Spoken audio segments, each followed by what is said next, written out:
Pois sí, entramos xa no tempo do faladoiro político, o último desta temporada. Hoxe están connosco Xaime Pita, en nome do Partido Popular de Galicia. Moi bons días. Moi bons días. Acompáñanos hoxe por primeira vez. Vaya, temos que terminar xustamente hoxe.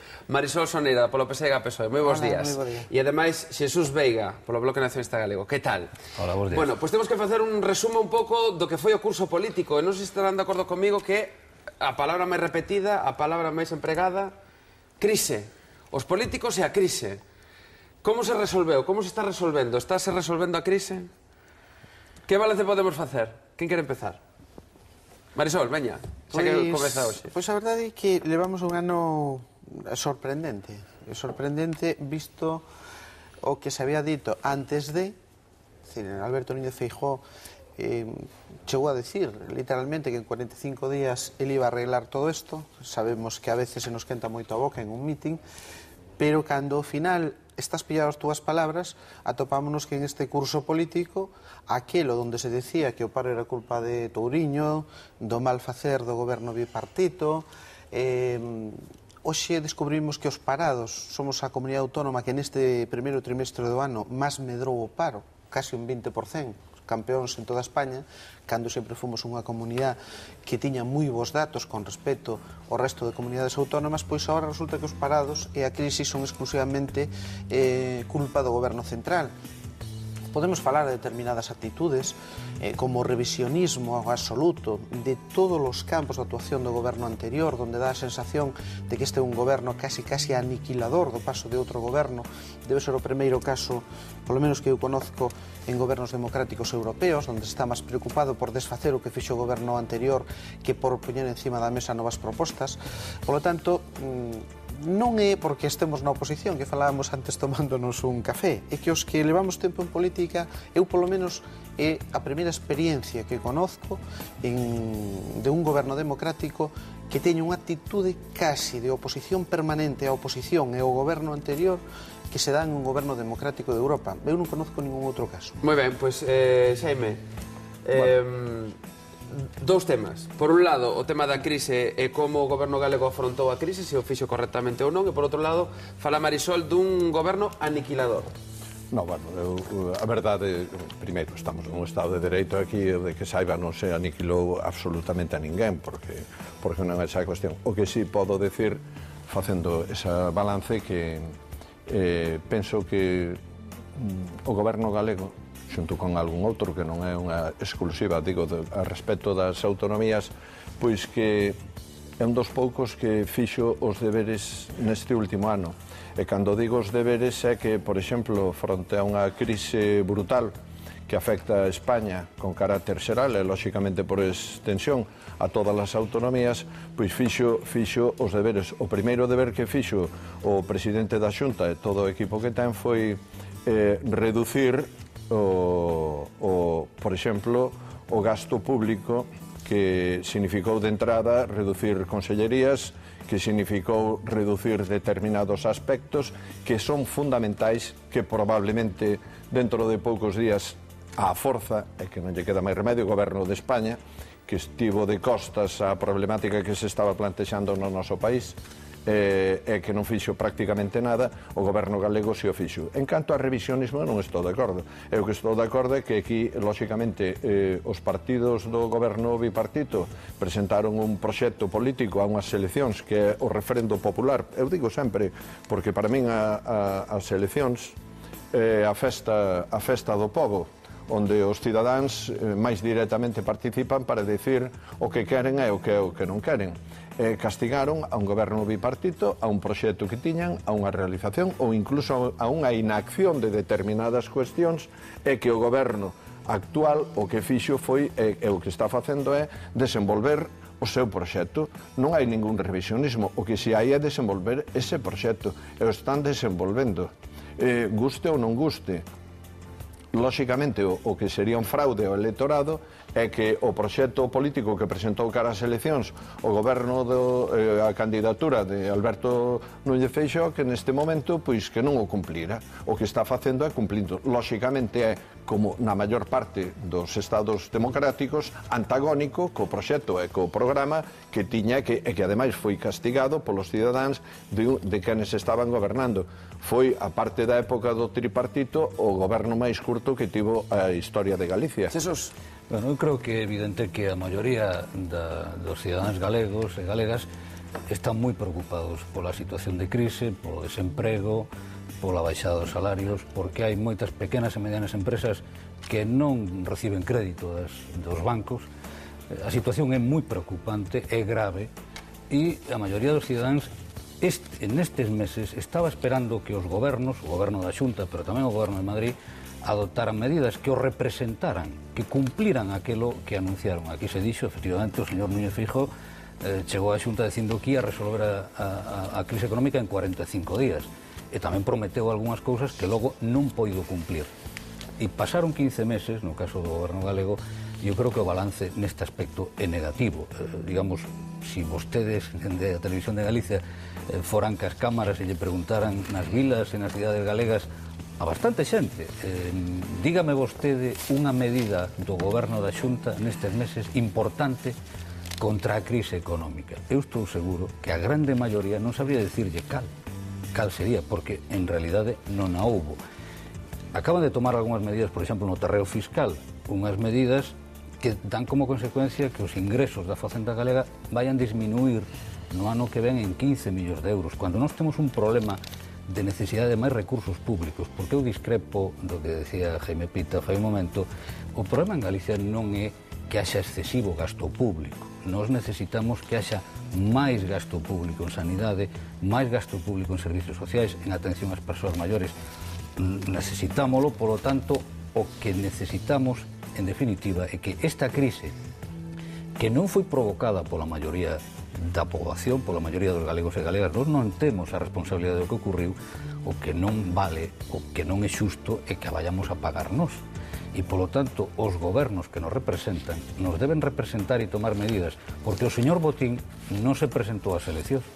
E, polo tanto, se quere, pode presentarse, o señor Botín ou calquer outro banqueiro ou calquer especulador. Pero aquí o que se presentaron ás eleccións foron unhas formacións políticas que dixeron que o iban a resolver. Claro, neste sentido, por exemplo, o goberno do señor Zapatero lamentablemente presentouse cunhas medidas e agora está facendo outras completamente diferentes. Polo tanto, tanto no goberno de Madrid como no goberno da Xunta, eu creo que provocaron unha profunda decepción na maioría da poboación e de aí ese perigoso distanciamento que estamos vivindo entre a cidadanía e os políticos. Marisol, vostede pensa iso, que o goberno de Zapatero cambiou a súa política ou a súa forma de facer política a raíz da crise? O goberno de Zapatero que fixo foi poñerlle proa, nunca mellor dito para alguén que ven da Costa da Morte, a un problema moi serio que tiña este país. O que me parece absolutamente irresponsable é que a oposición en España, que levaba pedindo medidas concretas durante moitísimos meses, eu diría que incluso antes de que se produxera a crisis, cando chega o momento que se lle pide unha contribución de responsabilidade sin que o entenderan os seus partidos e irmáns no resto de Europa e do mundo, o que fixo foi, de alguna maneira, non só deixar o goberno os pés dos cabalos, que iso políticamente casi é asumible. O que non é asumible é que estiveran falando de que España estaba ao borde, según eles, do abismo, e cando chega o momento de botarlle unha man para rescatala, non só non lle botaron unha man, sino que por encima lle deron un empuxón. Pero claro, nós aquí, no que afecta a unha comunidade histórica como a nosa, onde casi todas as competencias, casi prácticamente na miña comarca, menos a Guardia Civil, a Administración de Xusticia, as pensións contributivas, ali non hai nada que sea do goberno central. Todo o que nos afecta aos ciudadanos depende do goberno da Xunta dun señor que se chama Alberto Núñez Feijóo. Por iso, cando decía antes, quizá porque veño da transición, entramos por determinados valores na política, non acabamos de entender por que ir un presidente da Xunta en un Audi resulta que pouco menos que era un atentado contra a dignidade dos galegos e despois mal vendemos eso e compramos coches novos para todos do Trinque, de unha marca evidentemente que ten unha sede en Galicia, pero os coches viñeron todos de Francia.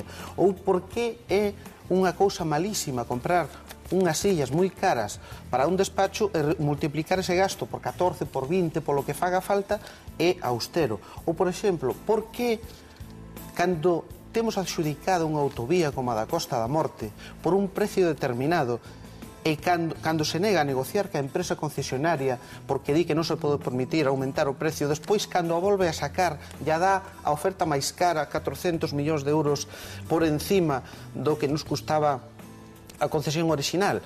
Todo eso forma parte dun mismo esquema e a min, que o dixen antes que veño a transición, preocúpame sobre todo os modos. É dicir, cando pola mañán un señor se viste de secretario xeral do Partido Popular e fai un montón de acusacións, insidias, calumnias sobre unha organización agraria, invéntase unha trama que dá a impresión de que se vai a caer o mundo, sin unha sola proba, e pola tarde vístese de conselleiro e manda a inspeccionar esa organización agraria para topar esas probas que non ten, porque non existen, sobre o que dixo pola mañán. Eu eso, insisto, solo o vin e o estudiei na historia de mediados do século XX en Centro Europa e hoxe pois podemos atopar en repúblicas, en sistemas políticos como o de Chávez, pero desde logo en un goberno democrático de Europa... Abrimos catro frontes de repente. Catro frontes que son coches, cadeiras, autovía e o último tema que citou vostede, o tema da trama, presunta trama agraria. Sí, bueno, eu quería previamente iso algo moi importante porque, claro, Marisol fixo unha afirmación que ten indiscutiblemente non a Comunidade Autónoma Galega, pero a Comunidade Autónoma Galega como comunidade histórica ten unhas competencias e por descontado non imos a renunciar, digo non imos porque é un ben que conquerimos os galegos e que lóxicamente, pero que hoxe as teñen por sorte, porque se están cuestionando moitas cuestións das autonomías e que hoxe temos por sorte na maior parte das autonomías de España. Pero quero recordar que aparte de que a administración deses recursos lle corresponde a cada comunidade autónoma, os recursos na orixe proceden do Goberno Central de Madrid. E quero recordar da actuación tan non neglixente, senón sectaria e ademais que atentatoria contra ese gran principio de solidaridade interterritorial que se aplicou durante 25 anos como consecuencia do que emana da propia Constitución e do que foi o respeto ás autonomías, o que fixo o goberno do señor Zapatero de que de Birli Birloque colateralmente quitou 11.000 millóns de financiación cando o novo plan de financiación das autonomías, un plan adicional de 11.000 millóns para repartilos rachando con principio de solidaridade o 65% deses recursos para Cataluña e Andalucía e Galicia e as outras comunidades, pero Galicia como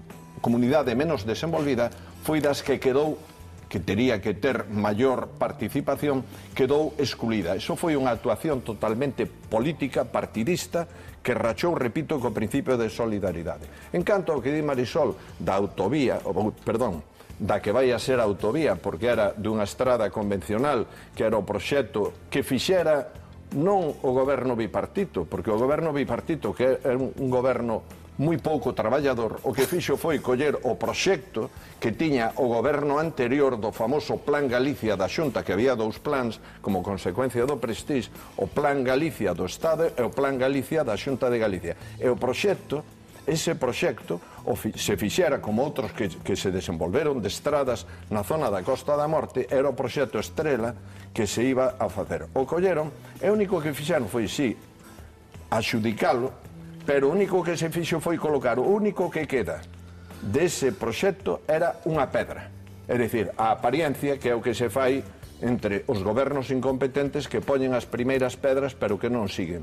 Ninguén lle impediu para que durante o goberno bipartito puidera iniciar a obra do proxecto desa estrada. Non se fixo. Agora o que fai a Xunta é ampliar o que era o que estaba previsto a estas alturas, transformar o que podería ser unha vía rápida nunha autovía. Claro que ten un orzamento superior que é o que están criticando principalmente, pero ten un orzamento superior porque era unha estrada normal, con boas condicións, mellorando a actual, pero que esta é unha autovía. Eu o que desexo é que, ademais, que non haxa, que non se arrugue o goberno galego, que leve cara adiante dunha vez, porque o que está desexando a Costa da Morte, Marisola coñece moi ben, eu tamén que vivín ali moitos anos, e traballei ali moitos anos, e palpo o que opina a xente do pobo da Costa da Morte. O que quere que se execute dunha vez e que non se lle engane máis con algo que se promete e se amaga e non se fai.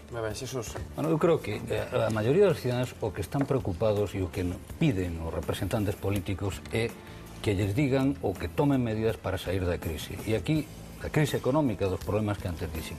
E aquí, o gran problema que temos en riba da mesa é como saímos desta. Como saímos? Saímos poñendo a economía ao servicio dos cidadáns ou poñendo os cidadáns ao servicio dos mercados, dos especuladores. Este é o dilema que teñen todos os gobernos hoxe, o galego, o español e tamén os gobernos europeos. E eu creo que, lamentablemente, a grande maioría dos gobernos hoxe en Europa, incluído o goberno galego e o goberno español, camiñan polo sentido de colocar os cidadáns, subordinar os cidadáns aos desexos dos mercados. E eu creo que, no caso do goberno da Xunta, os cidadáns deben saber que o goberno da Xunta manexa un orzamento de 11.000 millóns de euros o ano, que representa máis ou menos o 20% da riqueza que ten Galicia. Con eses recursos non se pode facer todo, pero se poden facer cousas importantes. E o presidente da Xunta, este e o anterior, pero este concretamente, está nomeado para que manexe ben eses recursos, para que os priorice, para que saiba aproveitar as ventaxas que temos. Non perdamos de vista unha cuestión. En estes momentos de grave crise, resulta que unha empresa galega, concretamente Inditex, é unha das millores empresas do mundo. Por tanto, algo facemos ben aquí. Algo estamos facendo ben aquí, dentro do mundo económico. Entón, por que non aproveitamos as potencialidades que temos? Isto é a responsabilidade dos que están gobernando. Para eso están aí. E hai que pedirlle responsabilidades se non nos saben. Moi ben, gustaríame tamén introducir o tema das caixas, porque aínda está de actualidade, estamos acabando o curso político, esta tarde reúnense as directivas das dúas caixas para organizar un pouco cal será a caixa do futuro. Fixéronse ben os deberes en canto a cuestión das caixas? Pois, hombre, iso tamén demostra unha maneira de gobernar estupenda. Digo isto previo porque teño que darlle unha certa información a Xaime Pita, porque creo que os seus compañeros os están informando moi mal con respecto á autovía de Costa da Morte. Estamos vendo como as dúas caixas de Galicia están chegando a un acordo, vamos a crear unha única caixa, estáse facendo sin necesidade ninguna de aplicar a lei de caixas que Alberto Núñez Feijóo levou ao Parlamento Galego e que xa lle dixemos os socialistas no seu día. Non é necesario. Simplemente hai que ter vontade e teñen que decidilo as dúas entidades. Todo o que fagas a forza e pola porta de atrás acabará mal. Afortunadamente para todos nós e para o noso sistema financiero vai acabar ben, pero vai acabar ben desde o momento en que ambas as dúas entidades decidiron entrar no proceso. E con respecto á autovía, porque non pode quedar así o que dixo Xaime Pita. Xaime, os teus compañeiros deberían contarche que o proxecto técnico é exactamente o mismo co anterior, porque, entre outras cousas, a Xunta de Galicia, Alberto Núñez Feijóo, cando rescindiu o contrato ca empresa concesionaria ferrovial, a inicial, comproulle o proxecto técnico, porque eso estaba nas condicións, e o proxecto técnico é unha autovía de 4 carrís entre Verdoias e Carballo. Por lo tanto, o que se sacou a licitar de novo é o mesmo proxecto técnico, mesmas condicións. 30 anos, sí, Xaime, por Dios, que che den os papeliños, porque, mira, está moi ben que este goberno, que é especialista en contar trolas á ciudadanía, polo menos os militantes do Partido Popular que vos diga a verdade. Polo tanto, vainos a costar aos galegos, se isto non o paramos, 400 millóns máis a mesma obra, cas mesmas características técnicas, con 30 anos de explotación exactamente igual. Que me explique alguén onde está a austeridade. E, por certo, en isto do sectarismo, o mellor a quen lle había que preguntar era Beatriz Mato, para que explique por que concellos de 3.000 habitantes se lles concede plans de cooperación para contratar parados, pues para contratar 100 e pico personas, e outros que teñen en torno a 30.000 habitantes escasamente 4 ou 5. Quizá porque en isto das formas de facer político ti chamaslle sectarismo algunhas cousas, vos decidelo incluso con música, como ten dito Baltar en Ourense, si non eres del PP, puntos suspensivos. Ben, os parados parece que teñen que ser do PP para contemplarlos nas accións do goberno. Non vou entrar, porque eu non son membro do goberno tampouco, consecuentemente, pero o que si quero dicir primeiro, con respecto ao tema do que está dicindo Marisol, que, repito, un goberno totalmente inactivo, pois determinou Se fixo un proxecto que xa había, que retomaron porque xa estaba feito, tiveron que traballar moi pouco, o adxudicaron prácticamente sobre o mesmo, adxudicaron a obra e non se fixo absolutamente nada. Repito, esa política de xestos que sempre colocar a primeira pedra, o importante é facer a obra. Non se fixo, ora se vai a xudicar de novo. Eu como cidadán galego, como veciño que fun moitos anos da Costa da Morte e como de todo o noso país, o que pido é que esa obra se execute, que se faga e que se deixe de amagar e de andar de contos. A respecto das caixas galegas, pois o paso máis importante deuse no seu momento, despois da gran trifulca que se montou. Todo o mundo sabe perfectamente quen apoiaba a fusión das dúas caixas e quenes eran os que estaban poñendo atrancos e dificultades, empezando por persoeiros importantes do goberno de España, que puxeron grandes atrancos e dificultades, e pasando por esa liorta interna que de falta de liderazgos do Partido Socialista aquí en Galicia, que determinaba posturas tan especiais, analizadas moi ben por moitos cidadáns, entendida, como era a postura do alcalde de Vigo en clara contradición co alcalde da cidade de A Coruña, claro, dous socialistas antagónicos porque se contradicían permanentemente en todos os seus postulados, cuestión que aínda hoxe non acaban de entender nin os veciños de Vigo, nin moitos veciños, pero sobre todo os da área do sur de Galicia. Dá a impresión de que os veciños de Vigo si o entenderon moi ben. Quédenos un minutiño nada máis, un minuto. Pidelles moitísima síntese polo tema da cuestión lingüística. Pensan vostedes, e digolles, por favor, que sexan moi breves, vai haber paz lingüística? Estamos no comezo dunha nova etapa ou vai continuar a crispación alrededor da lingua? Xesús? No, despois das medidas promovidas polo goberno do señor Núñez Feixóo non vai haber acordo, porque precisamente había un certo acordo anterior que esa iniciativa rachou. Polo tanto, estamos no momento do desacordo e na inevitable confrontación democrática, por suposto. Eu creo que as medidas tomadas polo goberno do señor Feixóo foron equivocadas porque partiron dun mal diagnóstico. O perigo principal que hai aquí é sobre o idioma galego, non sobre o idioma castelán. E o idioma galego é o que merece especial protección, especial apoio, e as medidas tomadas polo goberno galego van xustamente en dirección contraria. Mentras non se cambie esa política, non vai haber acordo. Moi ben, Marisol.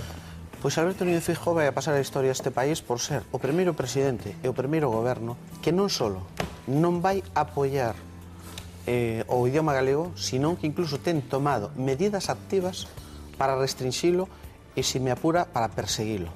E iso simplemente para contentar a un minúsculo grupo de personas, electores da extrema dereita deste país, que parece ser que é o electorado que máis lle interesa a este goberno.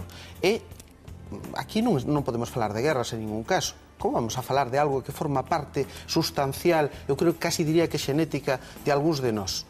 Aquí só hai un idioma que está en perigo, que é o idioma galego. Non é o castelán, que tamén nos sentimos como noso. E hai un goberno que, en lugar de apoiar o máis débil, o que fai é castigalo e primar o que está máis forte. Ben, mira, vamos a ver, aquí hai que partir dunha base. Aquí había un decreto que se aplicou durante moitos anos, que foi consensuado por todas as forzas políticas no ano 1900, perdón, unha lei de normalización lingüística que foi consensuada por todas as forzas políticas que había en aquel momento no Parlamento no ano 1983. O goberno bipartito quitou un decreto, lóxicamente, que non apoiou o grupo mayoritario da Cámara. Digo mayoritario porque tiñamos na anterior legislatura 37 diputados. Quitou un decreto que era prácticamente unha inmersión lingüística ao estilo de Cataluña, cun os fins determinados, que atentaba claramente contra os dereitos de todos os galegos.